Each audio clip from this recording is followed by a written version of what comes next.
Okay, so I'm gonna try my best to summarize this book called Inventing Latinos by Laura Gomez. And I wanted to go more in depth into this book because this basically explains why there's so many Latina people in America. And right now, Latina people are being scapegoated, because you always have to have someone to blame for all your problems. And right now, that is Latina people. So we're gonna get into this book. All right. And let me say, I am in no way, shape, or form trying to say I'm a smart person, but this is why we read books, to expand our mind.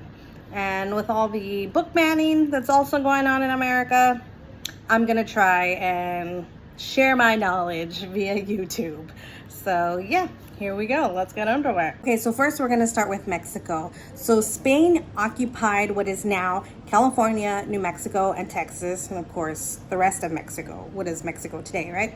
And side note, there were no Mexicans until the Spanish hooked up with the indigenous Americans, thus creating Mexicans.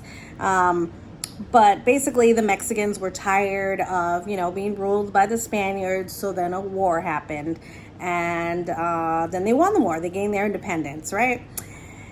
And eventually the Mexicans started to let American settlers come over to Mexico. And when the American settlers came over to Mexico, they brought with them slaves. And, being people who were basically enslaved by the Spaniards, the Mexicans were like, nah, you can't do that. And the American settlers waged another war. And now that's how California and New Mexico and Texas became a part of America. And then all those Mexicans that were in those states became American citizens. Okay, so we're going to quickly talk about Central America and the Panama Canal.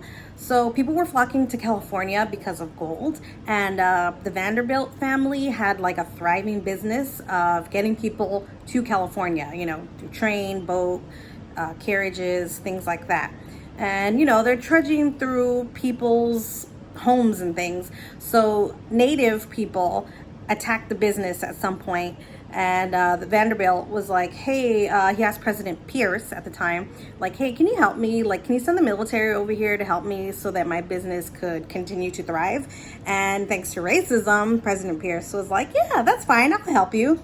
Of course, thanks to corporate greed, it created a whole lot of drama. And by drama, I mean wars, uprisings, assassinations. Sorry, I'm trying to read off my notes. Attempted genocide.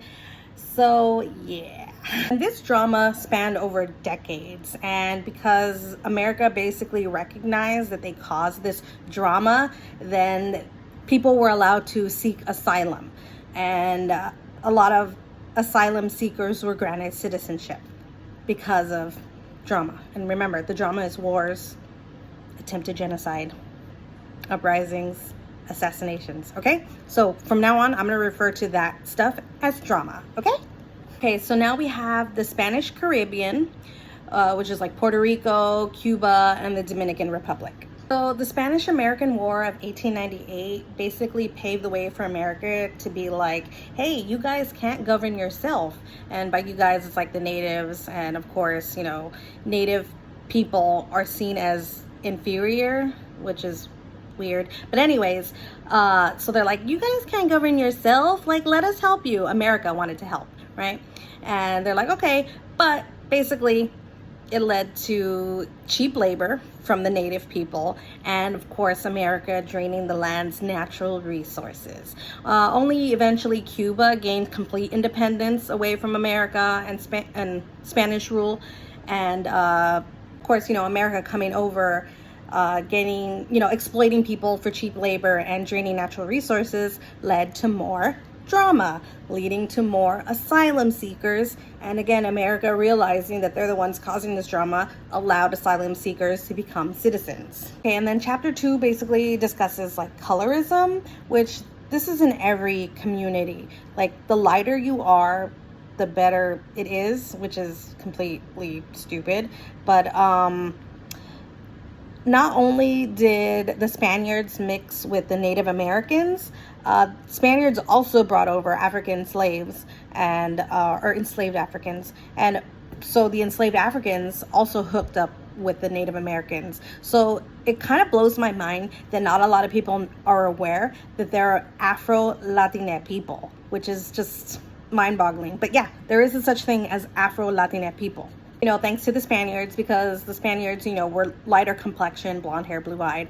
So even though there was intermingling with all these different people, the lighter you are, the closer you were to like being European or looking European, like the better it was, thus creating this whole hierarchy of colorism.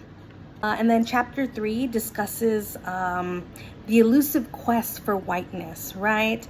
Which is why I highly recommend this book, because I never knew that basically Latina people were like the other white meat, so like, during segregation, the law was basically white or black.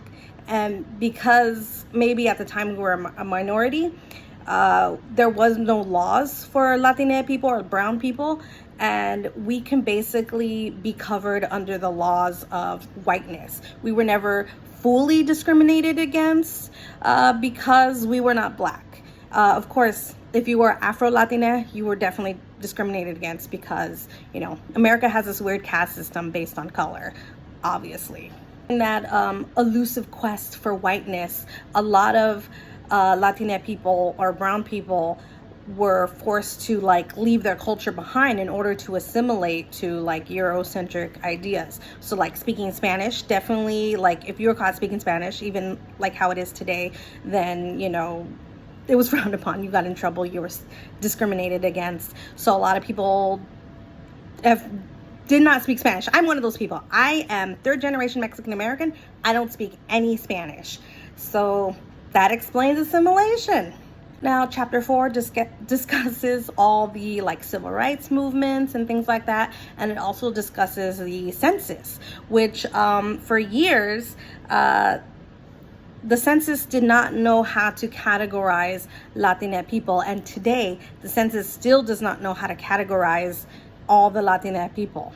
For example, Middle Eastern wasn't even added to the census until 2020, which is ridiculous. So for years, like brown people were basically categorized as white. And this is just my personal opinion. It's not in the book, but that could be why there's like this great uptick in so many, Latina people, because I think that's why we're being scapegoated, because people, or like the census is predicting that brown people will no longer be the minority, and that scares some Americans. So I think that's probably why we see this such like increase in Latina people, because for a long time we were categorized as white. Then this chapter also discusses how a lot of people started to take those like DNA tests, like 23andMe, which is the one that I did. And I found out that I was 33% Spaniard, 46% Native American, and 5% Sub-Saharan African. So I basically have those Afro-Hispanic roots from when, the African enslaved people came over and were with the indigenous people. Basically, there's a whole slew of melting pot going on. And I think that's why the census for so long had trouble categorizing, because everything isn't black and white. In America, everything is mixed. The census is still doing more harm than good, because if you basically, there's multiple boxes. If you tick off that you are Mexican and white, you're going to be categorized as Mexican. If you tick off that you're, white or black, or white with black, you're going to be categorized as black, which is absurd. You're a mixed race person. You're not one or the other. So the final chapter discusses our orange president, and how he basically started his campaign off by like that fear mongering that Latina people are taking over, and that making Latina people other, like that we don't belong here and that we're taking over, when in fact America is not white. America is a melting pot. We are all the shades of the rainbow, and a lot of people seem to think that America is white when it's not. This chapter also discusses how, like a lot of us, took those DNA tests and we're realizing that we have indigenous blood in us. We belong in America. We are not to be othered, you know? Like, people are always saying, like, go back to where you came from. It's like, this is where I am from, you know? I mean, of course, there was a lot of asylum seekers and whatnot, but that's generations of asylum seekers. So a lot of people were born in America and we're being treated as if we don't belong there, when in fact, America is black, white, brown, and everything in between. Okay, so that's the conclusion. I hope I did the book some justice, but please read this book. Go out there, read books, do what you can. Go to YouTube, you know, listen to other people discussing books, talking about books, recommending books. Books, I cannot express enough my love for books. So please read books, stop book bans, expand your mind.